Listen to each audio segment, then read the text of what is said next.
Bom, você vai fazendo os ajustes, acho que eu vou começando a fazer os agradecimentos, Carlos. Só a gente sempre agradece, né, ao Mestre Sim,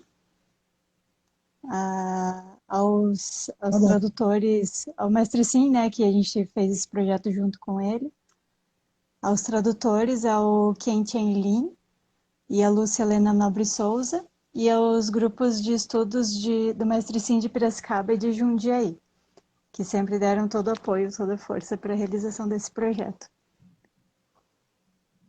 Maravilha. Agradeço também. Agradeço a presença do pessoal aí, né, que está acompanhando. Ah, E, sim. e é isso aí, vamos lá. Sou o Carlos Correia. Esse é mais um estudo semanal aqui da Lira. Os Analetos de Confúcio. A bola passa para Carol. Bom, meu nome é Carolina Wendel e a gente. Bom, vamos começar? Vamos nessa. Tá. Eu só vou fazer minha manobra. Minha manobra aqui. Uhum. Vamos lá. Uhum. Eu acho que não vai dar certo assim, né?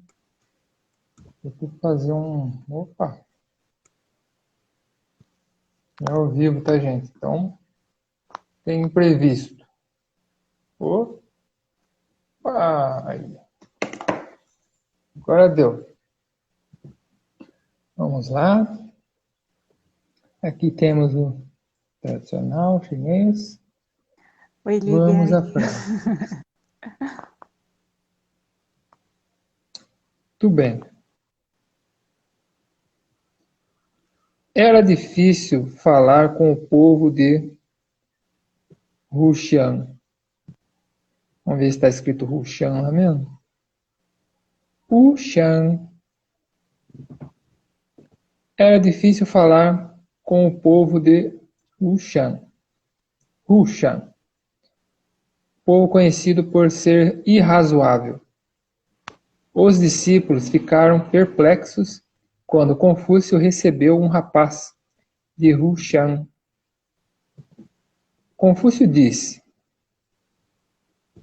Estou a favor do seu progresso, não do seu atraso. É isto demasiado?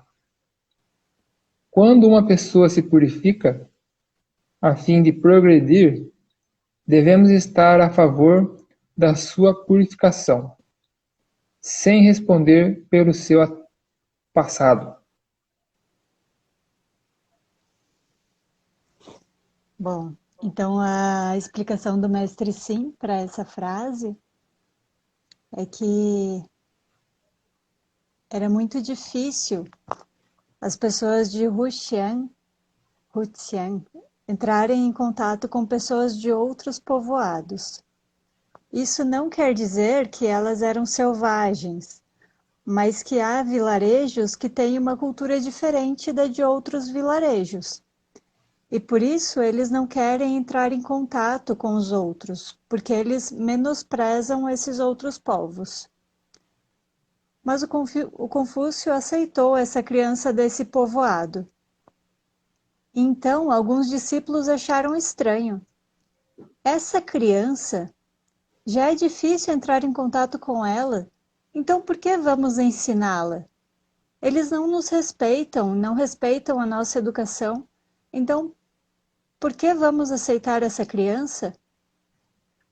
E aí o Confúcio disse: eu espero que ela progrida e não que ela fique atrasada. Né? Ou seja, não se pode negar a educação a uma criança porque as pessoas do seu povoado não nos aceitam.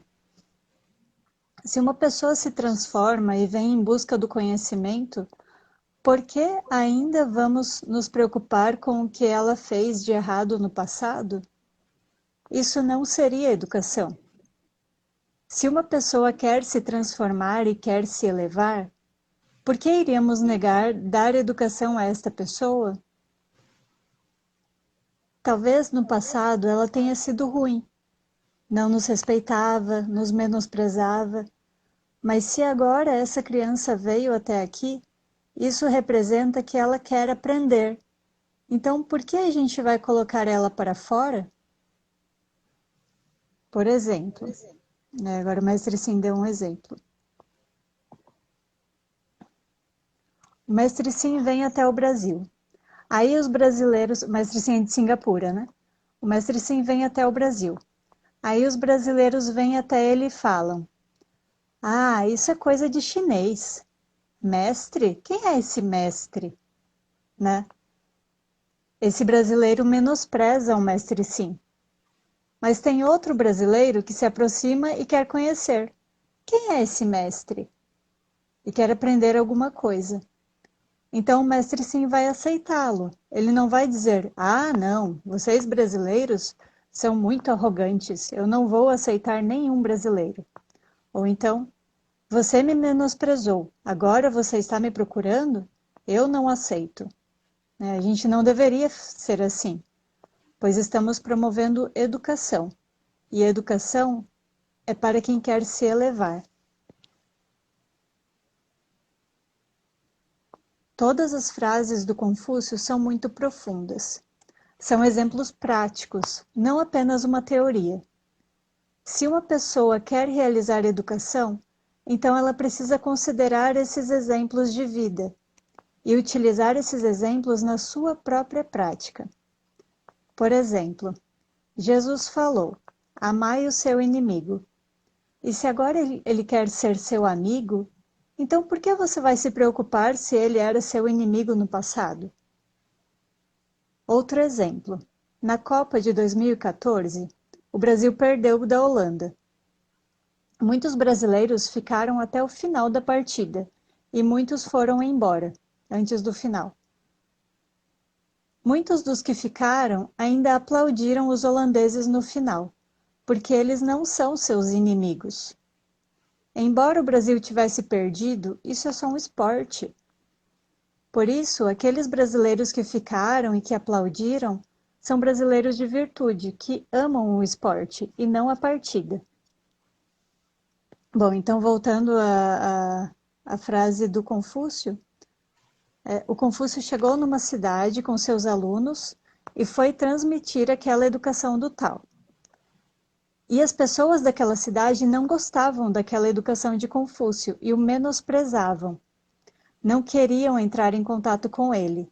Ninguém nem ligava nem para o Confúcio nem para os seus discípulos. Mas um dia, uma criança veio até a porta de Confúcio. Queria encontrá-lo, porque queria aprender sobre os seus ensinamentos. E aí os alunos do Confúcio acharam estranho. Mas por que você vai aceitar essa criança aqui? Os pais dela ou as pessoas da cidade dela não deram boas-vindas para nós. Por que você vai aceitá-la aqui? Daí Confúcio disse: as pessoas já estão em um processo de transformação. Então, eu estou querendo é que ele se eleve, não que ele regrida. Por que eu não iria aceitar? Isso é uma atitude de um homem santo. Ele não entra em conflito por causa do passado dessas pessoas. Os missionários, eles também são assim. Quando eles iam para um lugar que tinha uma cultura mais selvagem, as pessoas às vezes queriam matá-los, e eles persistiam em ir até ali. À medida que as pessoas ali começavam a aceitá-los, eles podiam dar toda a educação para que essas pessoas se elevem. Isso era o sacrifício dos missionários do passado. Eles não odiavam quem os matava. Eles não odiavam quem matava eles, né? Quem os matava. Assim como Jesus que foi crucificado.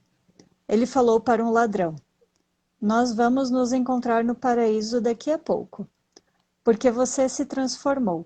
Você acreditou em mim. Você sabe que eu sou puro.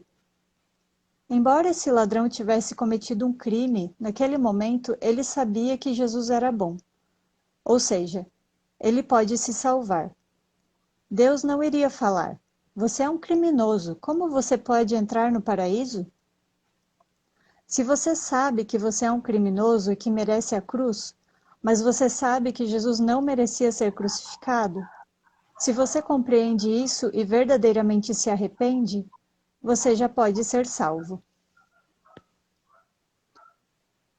Bom, agora eu vou fazer um comentário meu, né, sobre a explicação do mestre sobre essa frase. E primeiro eu queria dizer assim que às vezes o mestre sim ele usa alguns termos religiosos para explicar as frases, né? Ele fala de paraíso, ele fala de ser salvo, né? Ser salvo do quê, né? Ser salvo da nossa própria ignorância. E às vezes ele usa termos do cristianismo, às vezes do budismo, né? Às vezes de outras religiões também. E, e fazendo esse trabalho, eu já pensei em tirar todos esses termos religiosos do texto para que ele fique mais laico, assim, que gere menos conflito na cabeça das pessoas. Mas aí eu penso, assim, não, eu não vou fazer isso. Eu vou manter todos esses termos, porque a gente precisa aprender a se comunicar apesar das diferenças entre as religiões. Porque todas as religiões, elas têm as suas belezas e têm também as suas limitações, né? Então, quanta coisa boa já foi feita pelas religiões, mas também quanta violência, né? Quantas guerras também já foram feitas por causa de religião. Então, diferentes religiões, diferentes times de futebol, diferentes escolhas políticas, diferentes culturas. Toda essa diversidade, na verdade, é um grande legado da espécie humana. E isso é uma riqueza, né? Isso tem um valor enorme. Mas nós não estamos sabendo aproveitar tudo isso para aprender com o diferente, para aprender um com o outro. Então, muitos ficam querendo impor a sua religião, impor a sua cultura, impor a sua escolha política, né? Impor a sua ideologia sobre os outros e não aprendem a dialogar. Então, no sentido de dialogar, não de discutir, né? Pode ser discutir também, mas a questão do dialogar não é necessário você concordar ou você discordar, né, do outro, mas simplesmente você ouvir o que o outro tem a dizer, observar o outro, tentar entender a forma como o outro pensa, né? E aprender com isso. E aprender a expor também o nosso próprio ponto de vista sem necessitar da aprovação ou da desaprovação do outro sobre aquilo que nós estamos falando. Então, aqui nessa live, né, a gente, a gente também respeita muito os comentários que vocês postam aqui, né, a sabedoria do diálogo, né, que ela considera não só o conteúdo que está sendo dito, mas também a relação entre as pessoas que estão aqui, que estão ali dialogando. E ao conversar com alguém, ou mesmo quando a gente lê um livro ou assiste uma palestra, sempre tem coisas que a gente concorda e tem coisas que a gente discorda. E tudo bem, né? A gente vai sempre aprendendo algo. E se a gente não aprende algo sobre aquele conteúdo que a gente conversa, pelo menos a gente aprende alguma coisa sobre como se relacionar de uma forma melhor com aquele tipo de pessoa, né? E o Confúcio aprendia assim. Como a gente falou na primeira live da quarta-feira passada, ele aprendia observando, ele observava. Então, nessa frase de agora, a gente pode reconhecer que o Confúcio ele estava aberto a receber todos aqueles que quisessem genuinamente aprender com ele. E ele não ficava guardando rancor, né? Ele ensinava quem estava a fim de aprender. Fico por aqui, Carlos. Eu só vou ler o comentário aqui, porque, né? Temos aqui um comentário da Suzana Bandeira. Isso é inteligência cultural. É, a Sensacional. questão da diversidade, sim. Bom, comentário. Comentário é só uma observação. Vocês podem perceber aqui que no texto em chinês, a gente tem ali, ó. Vocês podem ver que as negações que tem nessa. Oh, desculpa. Que tem nessa frase, olha lá, pu e pu. não tem aquele U, aquela negaçãozinha vazia lá, né? Essa negação cheinha aqui, tá? Eu só queria destacar isso, por enquanto. O termo purificação, eu imagino que seja esse aqui, mas eu não vou mexer com esse daqui hoje não, tá? É um pouco embaçado. Eu vou ficar só no pu, porque a gente vai ter outra frase aí que vai ter pu mais adiante, aí sim eu vou fazer eu vou gastar um pouquinho mais. Por enquanto, só destacar aí, ó, essa frase aí só está usando pu e cu, né? Não está usando u. Muito bem. Vamos à próxima frase.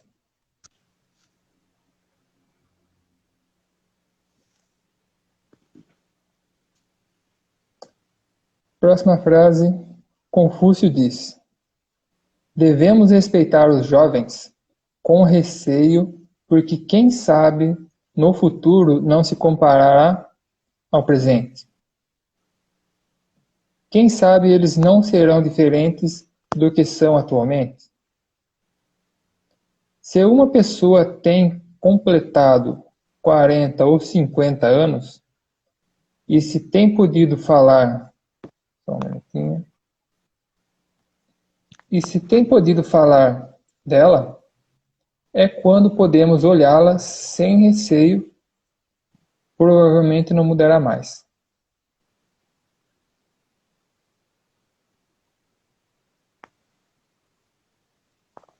Antes de eu continuar, tem um comentário aqui do Marcelo, né? Uhum. Me lembrou para comparar a frase 9.24, lida na vez passada. Vamos ver se eu me relembro depois, tá, Marcelo? Só segura um pouquinho aí. Vamos lá. Bom, vou passar então a explicação do mestre Sim para essa frase. O mestre Sim, ele diz que essa tradução da frase para a língua portuguesa, ele diz que essa tradução está equivocada. E aí ele vai explicar, né?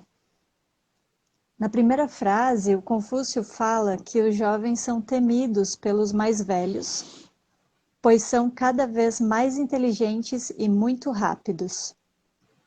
Já as pessoas de 40, 50 anos não são assustadoras, porque de modo geral já passaram pelas suas maiores oportunidades de aprendizado. Se uma pessoa aos 40, 50 anos ainda não teve sucesso, ainda não se fez conhecer, você não precisa temer essa pessoa. Mas o que seria esse temor? Esse temor seria um respeito que está relacionado à virtude e ao conhecimento. As pessoas não temem, não sentem um grande respeito por alguém que não tenha nem conhecimento e nem virtude. Os jovens de hoje, aos 16, 17 anos, são cada vez mais inteligentes. As pessoas mais velhas temem esses jovens, assim como um professor teme um aluno, pois hoje os alunos são muito espertos. Então, os professores podem se sentir pressionados por eles. E como saber se os jovens conseguem acompanhar as gerações mais velhas? Confúcio percebeu que os jovens se tornavam cada vez mais inteligentes, mais espertos, e muita gente não enxerga isso. Acha que jovem é só jovem e pronto. Mas Confúcio não pensava assim. Como é que você acha que eles não conseguem nos acompanhar? Eles não só nos acompanham, como ainda nos ultrapassam. Eles nos superam. Por isso que os jovens de hoje não temem as pessoas de 40, 50 anos que não tiveram sucesso em relação à virtude e conhecimento. Confúcio quis dizer que um professor ou qualquer adulto... Carlos, não sei se tá tudo bem? Sim. Tá, não é porque eu pensei que tivesse caído, perdão. Confúcio Acho que quis deu uma dizer que travadinha, mas Confúcio quis dizer que um professor ou qualquer adulto precisa aprender com os jovens. Porque se uma pessoa não aprendeu durante a juventude e chega aos 40, 50 anos sem saber nada relacionado à virtude e ao conhecimento, ela é facilmente superada por esses jovens. os jovens não vão temer essa pessoa. Por isso, pais, adultos, professores precisam aprender logo a se elevar em relação ao conhecimento e virtude, porque senão os jovens do futuro não vão respeitá-los. Bom, agora o meu comentário, eu faço o curso de pedagogia Waldorf e eu tive que relacionar essa frase com alguns conhecimentos que a gente tem no curso. Então, eu vou relacionar essa frase com algumas premissas que eu aprendi nesses cursos de pedagogia Waldorf. Essa pedagogia, ela divide as fases de desenvolvimento do ser humano em setênios, né? Conjuntos de 7 anos. Então, eles dizem que no primeiro setênio, né, do 0 aos 7 anos, a criança busca a bondade no mundo. No segundo setênio, né, do 7 aos 14, ela busca conhecer a beleza do mundo. E no terceiro setênio, dos 14 aos 21, toda essa busca da beleza, ela é direcionada à realização dos seus ideais no mundo. Então, ela busca conhecer a verdade no mundo. Bom, então, dos 0 aos 7 anos, o mundo é bom. Dos 7 aos 14, o mundo é belo. E dos 14 aos 21, o mundo é verdadeiro. E, nesse sentido, né, em relação aos professores, pais, educadores de modo geral, convém, então, que no primeiro setênio o educador seja um generalista, né, uma pessoa bondosa e que conheça um pouco de tudo. No segundo setênio, um bom educador seria um artista, aquele que é capaz de lidar com as emoções desse jovem, né, desses jovens, e que é capaz de mostrar as linguagens, a matemática e as ciências do mundo de uma forma a emocionar esses alunos, né? Que seja capaz de fazê-los rir e se comover durante a mesma aula. Então, nesse setênio, né, dos 7 aos 14, o jovem busca no seu educador uma autoridade amada. E já no terceiro setênio, né, dos 14 aos 21 anos, que essa é a fase que o Confúcio está falando, lá os jovens de 16, 17 anos, então convém que o educador seja um especialista, porque nesta fase o jovem busca conhecer a verdade sobre o mundo. Um especialista, assim, alguém que realmente vai atrás de se aprofundar, né, nos conhecimentos. E se esse educador não compreender profundamente sobre aquilo que ele fala, se ele não for sincero e não tiver humildade para conversar de igual para igual com esse jovem não irá nem temer e nem respeitar este educador, e poderá facilmente superá-lo. Então, nós devemos lidar com esses jovens assim com seriedade, com respeito, com dignidade, porque nós ainda não sabemos quem é essa pessoa. Esse jovem ainda pode mudar muito. Já uma pessoa que já chegou aos 40, 50 anos, nós não precisamos ter tanta cautela ao lidar com ela, pois ela já é aquilo que ela aparenta ser, né? Ela provavelmente não mudará mais muita coisa. Fico por aqui, Carlos. Muito bom. Que legal, a pedagogia Temos Waldorf é mais. muito rica. É mesmo. É muito interessante. Vamos lá. O que é que a gente tem aqui?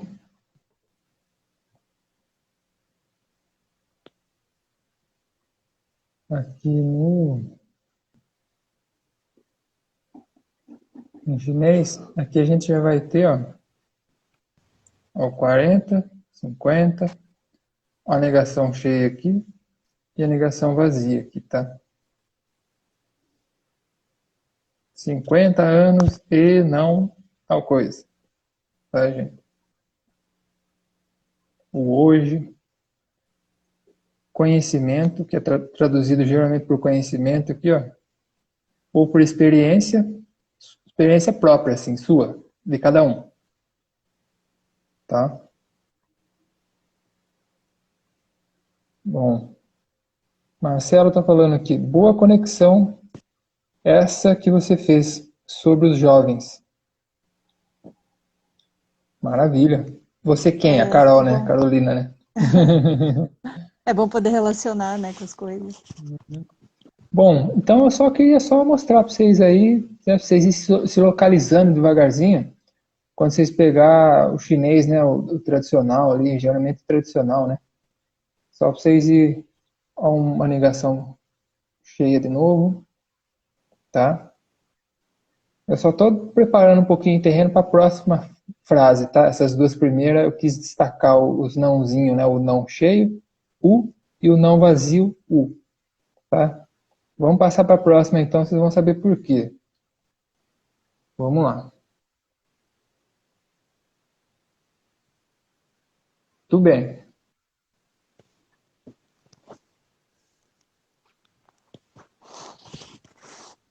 Então aqui o mestre diz: o homem virtuoso não é uma ferramenta. No caso aqui uma observação, né? Em outra tradução estava: não é um pote.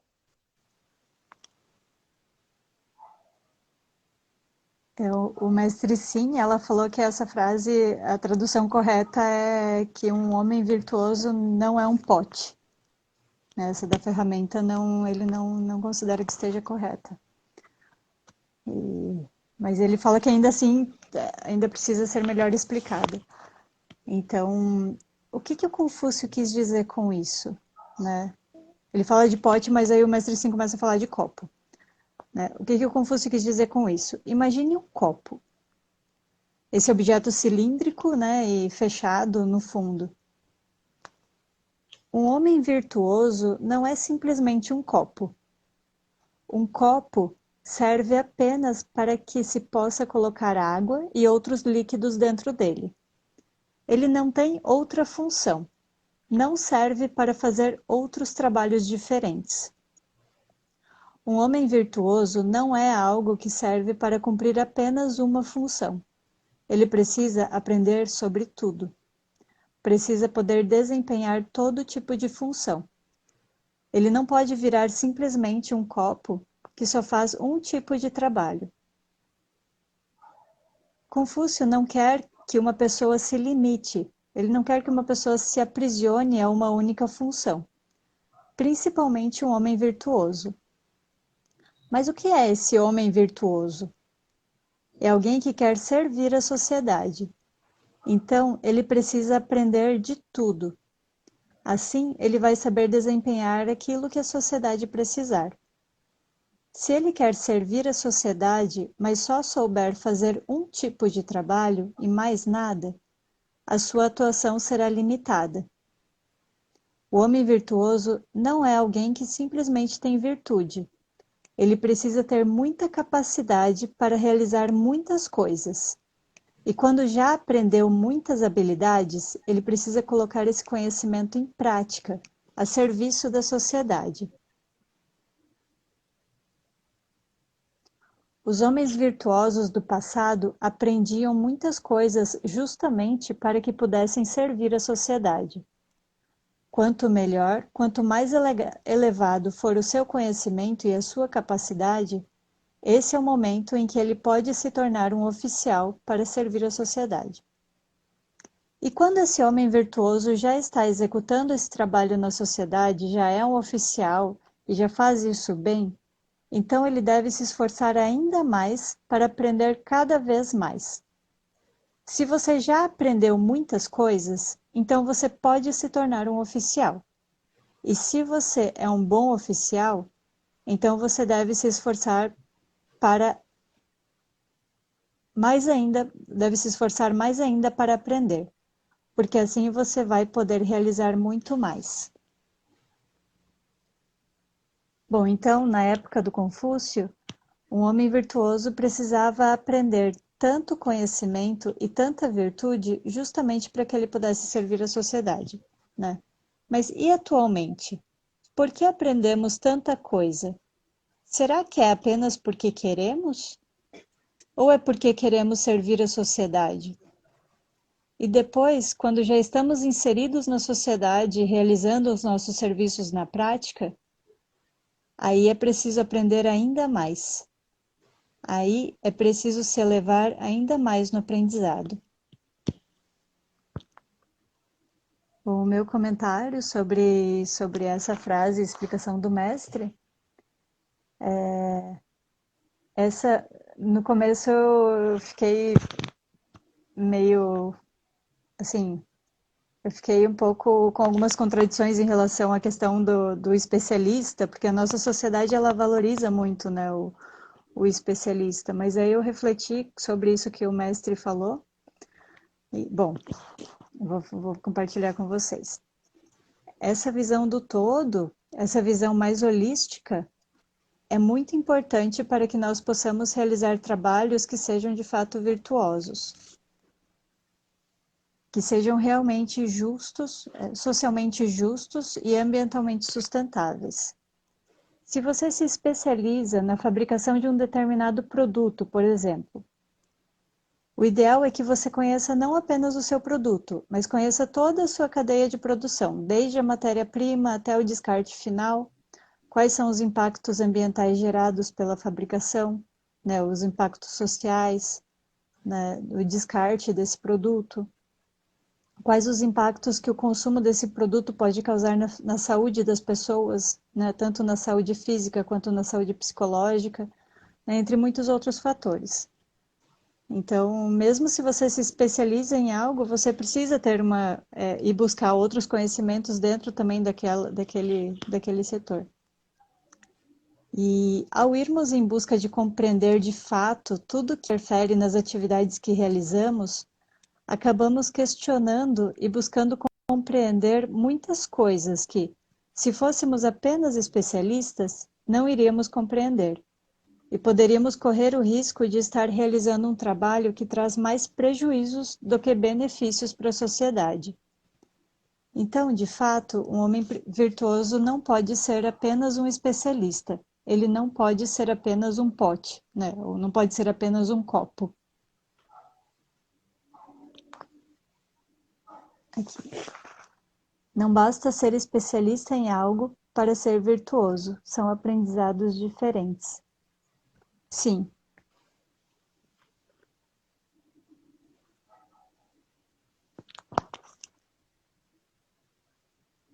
Fico por aqui, Carlos. Muito bem. Bom, eu vou fazer uma observação sobre essa frase aqui, mas eu vou falar dela junto com outra frase, tá?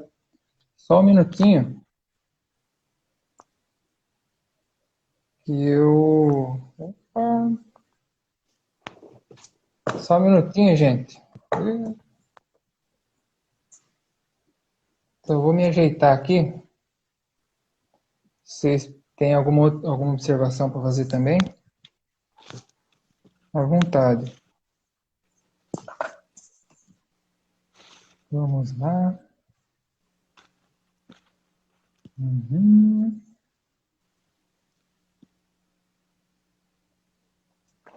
Vamos ver, né? Se vai dar certo. Opa.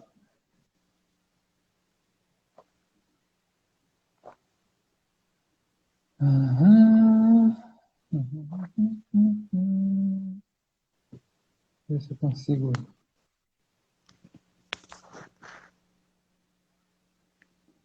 Muito bem. Deixa eu só enquadrar melhor aqui. Tá. Então, aqui, ó, vou pegar uma ferramentinha aqui. Muito bem. Opa.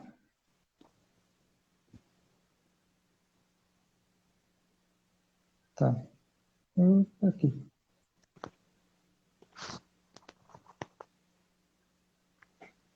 Ó, o Marcelo falou de comparar, né? Vamos fazer uma comparação aqui. Nessa frase de hoje, opa, aqui. Nessa frase de hoje, Marcelo diz: tem um ditado que diz: educação não é sobre encher um balde, mas sobre encher uma chama, acender uma chama. Você quer comentar, Carolina? Ou tá... É bem isso. Na educação a gente lida com o ser humano, né? Então acender essa chama tem esse sentido Opa. de, no meu entender, né? Esse sentido de você estimular é uma palavra difícil, mas vou usar essa palavra, de você estimular o outro, né? A querer crescer, querer evoluir. Então é Uhum. isso mesmo, é acender essa chama. Entendido. Vamos lá, hein? Uhum. Opa!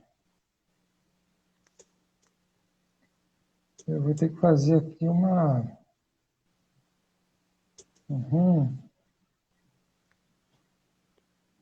uma manobra aqui um tanto. Vamos lá. É para não deixar.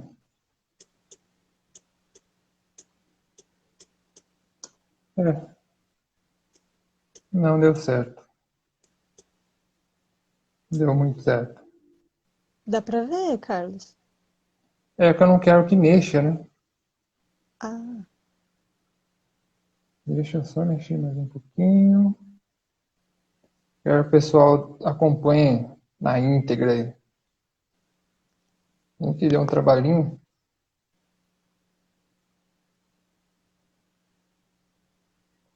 Mas. Tá, não quer parar, meu. Então vamos lá. A frase hoje. O mestre, o homem virtuoso não é uma ferramenta. Então ele está usando aqui, ó. Deixa eu ver meu. Ó, ele está usando aqui o pu, tá? Ó, pu. E aqui embaixo está usando o u. Os dois são não. Mas aqui está traduzido por sem. E aqui traduzido por não. Esse não de cima aqui, vamos pensar nele como um não é, junto com o é aqui. E esse não de baixo, da outra frase aqui, Confúcio disse, ensina sem discriminação. Pensar nesse não aqui como um não. Então, não. Então, na frase de baixo, se tem uma negação que é se há ensino, não discriminação.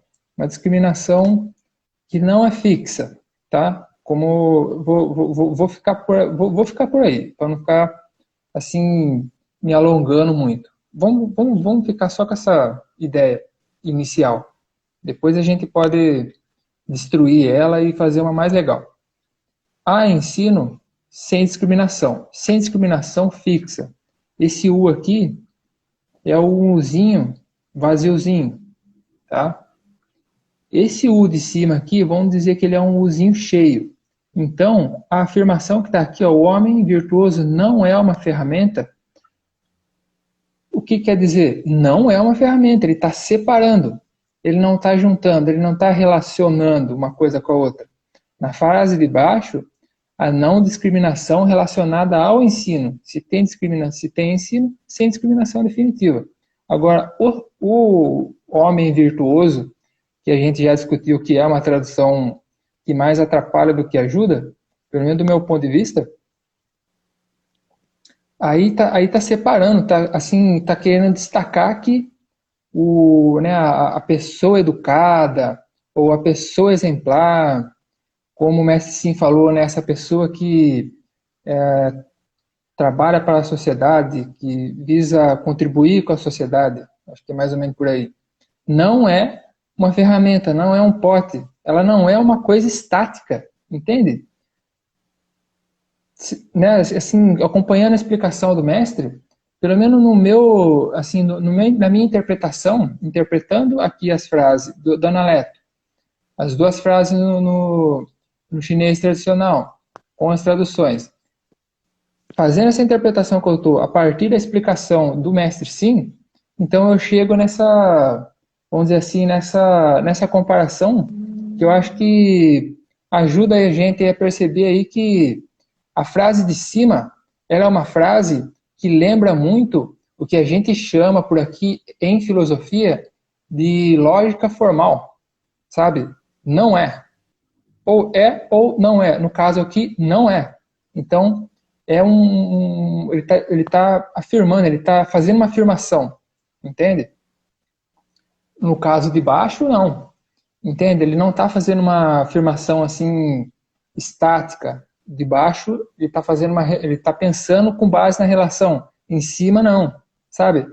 Só que eu queria mostrar isso daí só para vocês terem uma ideia de que no pensamento do Confúcio, nos Analetos, esse negócio que a gente chama por aqui no Ocidente, né, assim, Europa, Estados Unidos, né, o tal do mundo ocidentalizado que a gente nunca sabe o que é, mas esse pensamento da lógica formal do é ou não é, é um negócio que os chineses da antiguidade, eles conheciam isso daí. Os caras eles estavam por dentro desse negócio, entende? O que eu estou querendo dizer assim, é que geralmente vocês acham por aí gente falando o contrário, sabe? Que os chineses da antiguidade, eles não conheciam a lógica formal, essa lógica que dá base para essa ciência moderna que a gente vive hoje, sabe? Não, o pessoal conhecia isso daí.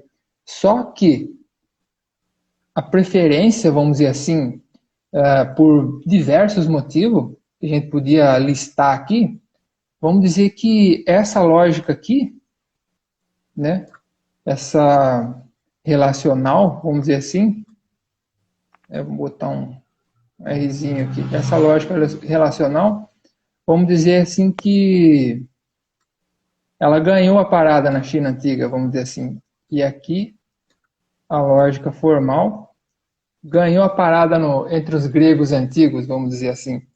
Entende? Mas não quer dizer que o pessoal não desconhecia. O pessoal tá, vamos dizer assim, que a partir do Confúcio, principalmente do Confúcio, assim, eu estou usando um marco assim, padrão, né, vamos dizer assim. A partir do Confúcio ali até, vamos dizer assim, até a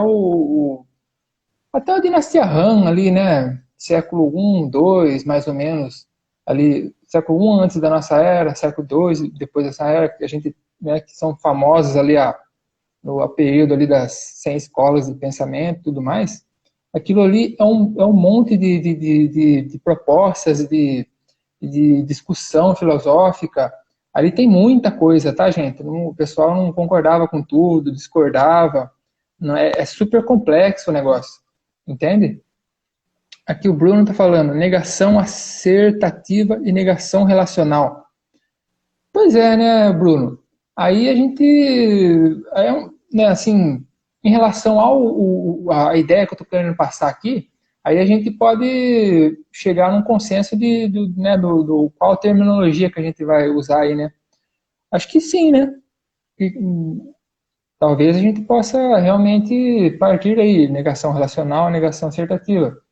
O que eu assim quero destacar é que esses dois tipos, vamos dizer assim, de lógica, vamos pôr assim, elas estão em jogo ali, elas estão sendo usadas, é, elas estão sendo discutidas, os caras estão debatendo, eles estão usando, entende?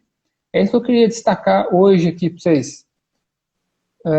Acho que é isso, tá? O que eu queria, né, chamar atenção, vamos dizer assim, é dando um exemplo, e através desse exemplo, a minha intenção é apontar o seguinte: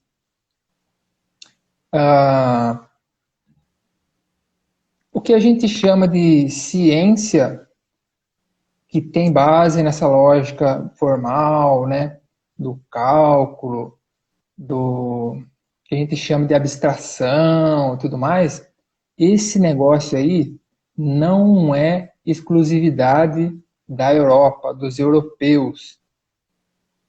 Entenderam o que eu estou querendo dizer aqui mais explicitamente?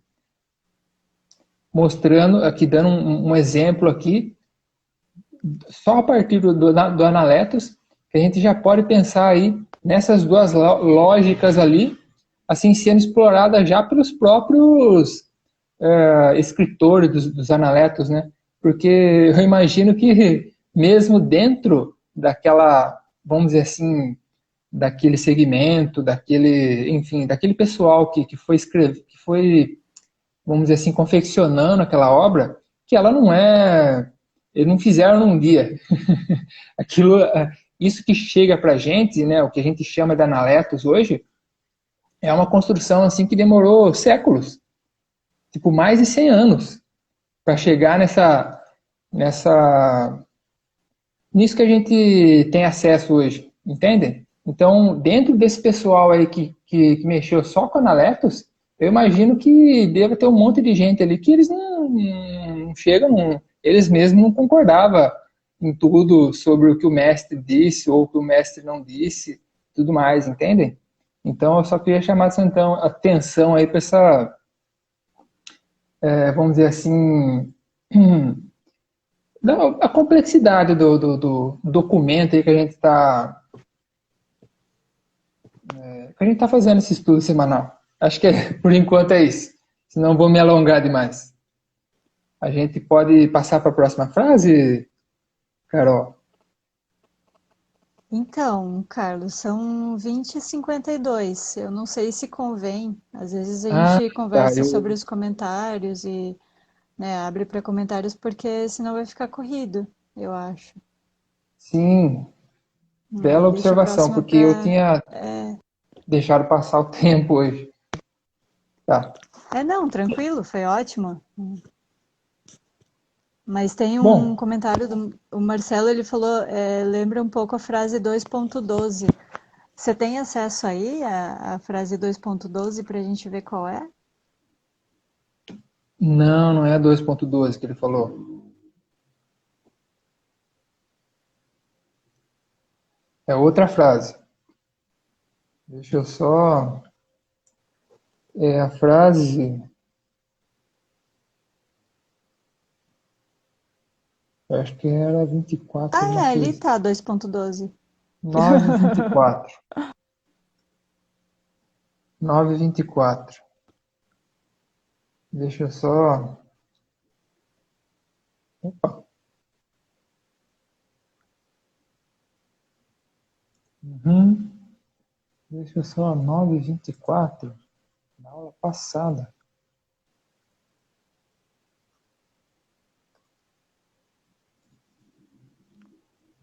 Não.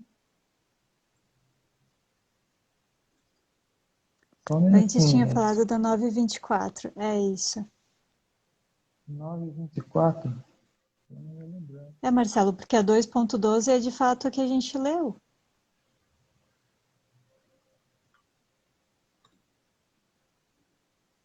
Pelo menos. Cada livro também coloca a numeração de um jeito.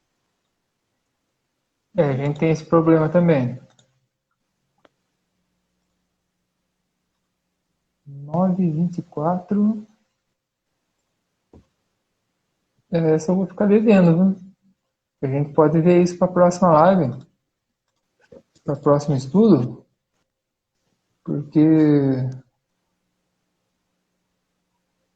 eu mesmo não me lembro.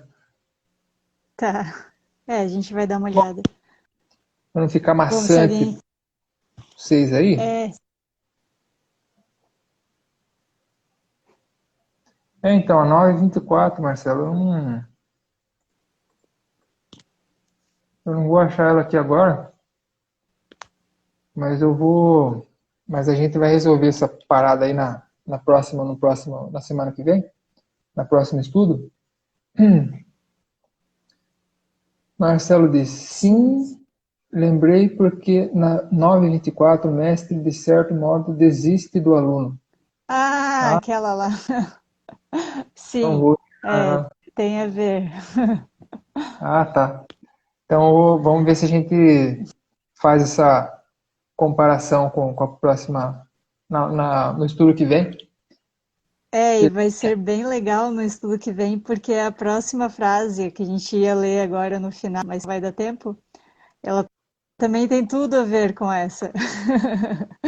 Então a gente já pode também fazer um link com essa, com a 924 e com com a próxima frase que vai ser da próxima live.